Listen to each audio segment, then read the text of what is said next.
বাংলাদেশ জাতীয়তাবাদী দল থেকে আমাদের 23 নম্বর ওয়ার্ড দলে যাকে মনোনয়ন করবে ইনশাল্লাহ আমরা ওনার জন্য আমরা কাজ করব এবং সবাই একসাথে মিলিতভাবে ওনাকে নিয়ে আমরা বিজয় করার লক্ষ্য থাকবে। যেন যে ব্যক্তি নমিনেশন পাবে দলীয়ভাবে শুধু নমিনেশন পাইলে হবে না, উনি দীর্ঘদিন কাজ করছে কিনা, গরিব মেহনতি মানুষের পাশে আছে কিনা সেটা আমাদেরকে দেখতে হবে। ইনশাল্লাহ আমরা চাই আমাদের দলীয়ভাবে এমন একজনকে নমিনেশন দিবে উনি সর্বস্তরের জনগণের পাশে ছিল এবং থাকবে, ভবিষ্যতে কাজ করবে, সেটাই আমি প্রত্যাশা করি।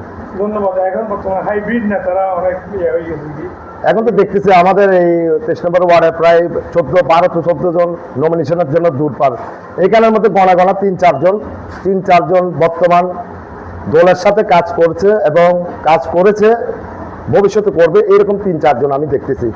ইনশাল্লাহ দলে যাকে নমিনেশন দিবে আমরা তার জন্য দিনরাত পরিশ্রম করে তাকে বিজয় করবো ইনশাল্লাহ। আপনার নামটা একটু বলুন। আমার নাম মোহাম্মদ জসিম উদ্দিন, আমি 23 নম্বর ওয়ার্ড স্বেচ্ছাসেবক দলের আহ্বায়ক।